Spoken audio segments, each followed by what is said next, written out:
So we're trying to buy 2x3s for to add some like nesting bars into the goat barn because that's where all those small chickens have been staying. So we want to give them a place to roost, and we came to buy 2x3s because that's normally what we've done in the past. 2x3s were great, but then we took a stroll by the Cull lumber, and there's all these like really ugly looking ones. I really want these 2x4s. And they're 70% off, so they end up being like $150. And for the chicken coop, that works out better than, I get you maybe don't want to build your house with them, but for $1.50, like this is better. The chickens aren't going to care that they're bent, is that what you're telling me? And they're chunked up and missing pieces? Yes, and honestly, these are not even bad. They really aren't. I mean, These yeah, are like I their premium stud. don't want to build something nice with all of that missing, but for what we're doing, it's definitely worth it to buy these 70% off pieces. Sometimes there's nothing here. Sometimes it's freaking stacked. This is a pile. Okay, so I did my math wrong. I thought that they were more expensive originally. So when we checked out, we took off $27. So for $11.62, we ended up getting 13 2x4s, which again, they're not pretty, but the chickens don't care. So yay us. Well, like anything that we do around here, we're off to a rough start.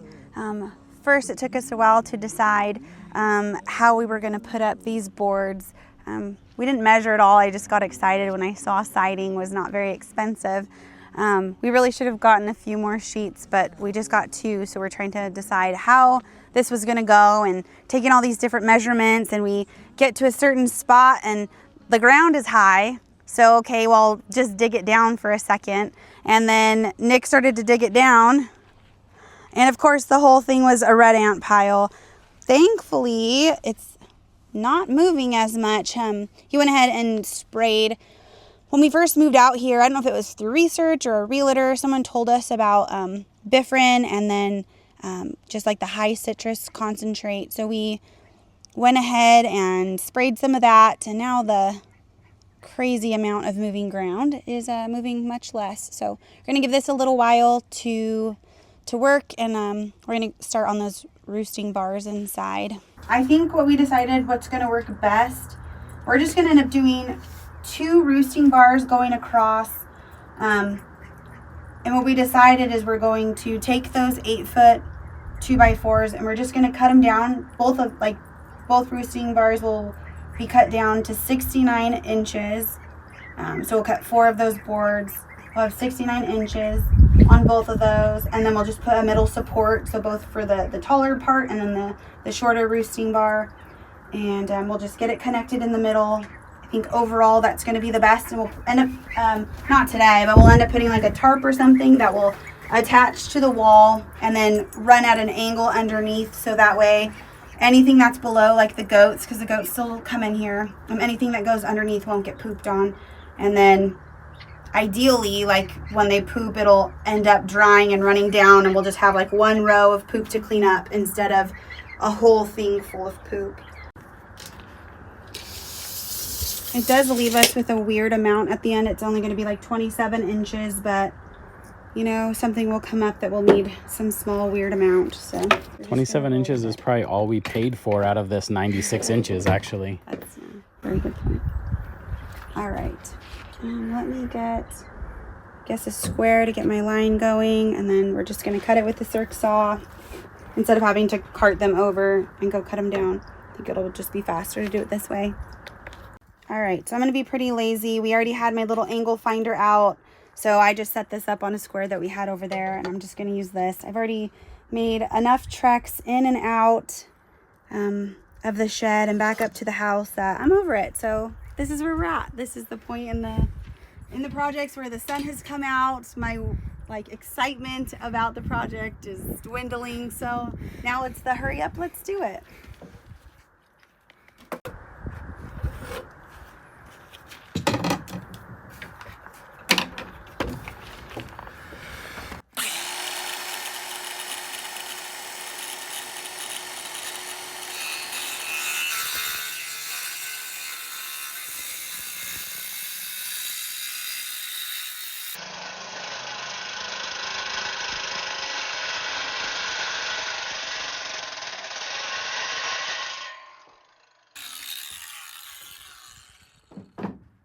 some strong editing on that one. Yeah. Jeez.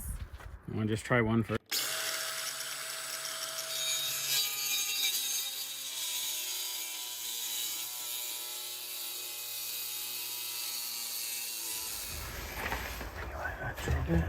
Like sort of like a pilot hole. No. Okay. Oh. Nah, I don't believe in pilot holes. It's for losers. Full send.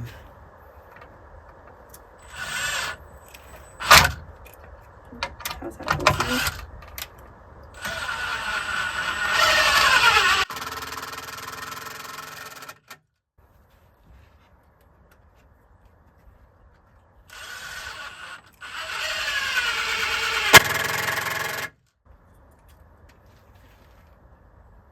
But that pine is in contact with the floor and it's not pressure treated. We know, Patricia. Okay, what now? Good enough here? Yeah. It's chickens. They weigh what? How many pounds? Not enough each. I'm gonna go through these. This was your idea. I've never had a good one.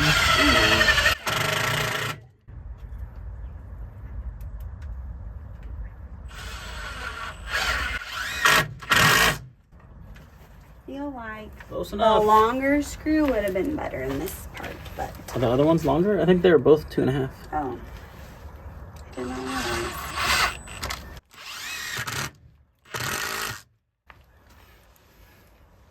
I just think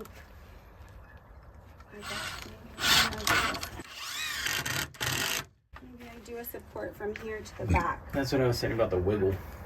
Wah, wah, wah. Yeah. Shot for the homie.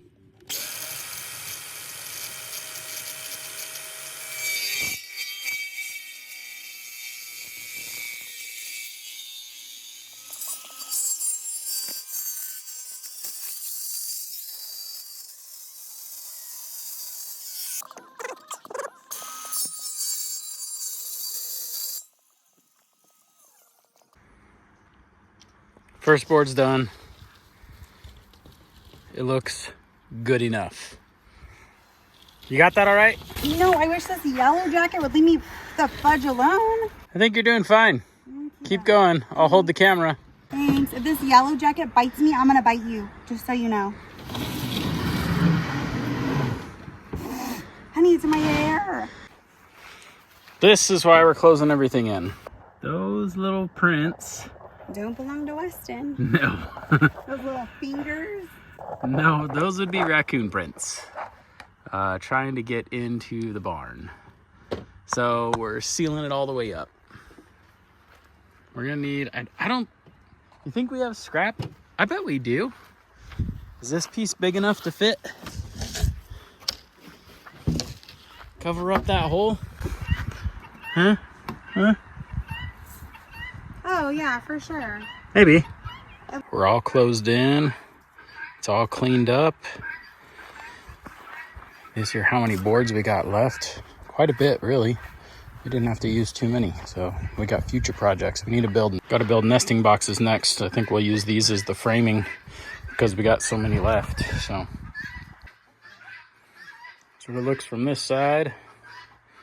We just kind of started coming together. We never really have much of a plan. We just kind of start winging it, and we got this post with a support in the middle, and then we tied this support back to the back wall. That gave us a pedestal for this support, and then back to the back wall. So we've got this layer here and this layer here. One of them's 48 inches off the ground. Obviously, it's top of the pallet, and this one's less than that. So there it is. We got 12 feet wide of 2 rows. So I think that'll be enough. We'll give it some time and see if any of these birds come inside to try and use it.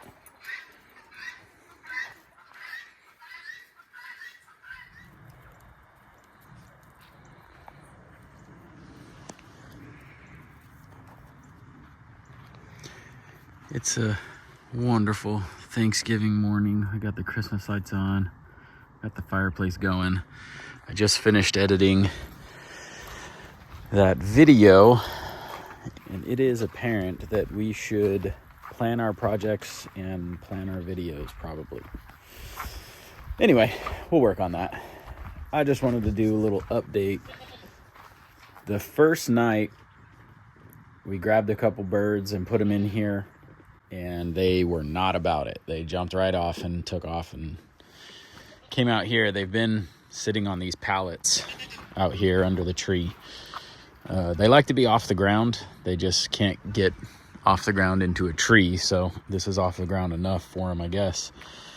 But it's been a week now, or 5 days now, and we've got poop all over the floor. So I've come in here a couple times, and there's been upwards of 7 to 8 birds.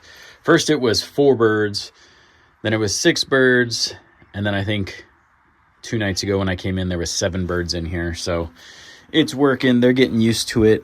Obviously it'll get more and more birds. I do want to clean the floor out of this and bring in a bunch of sand. Brittany's been seeing things about like putting sand in the bottom of your chicken coop, and then you can sift out the droppings easier. So that'd be kind of cool, I think. I mean, this is all the way around. We could probably get, with those boards down at the bottom, we could probably get 4 inches of sand and make it real easy to clean out.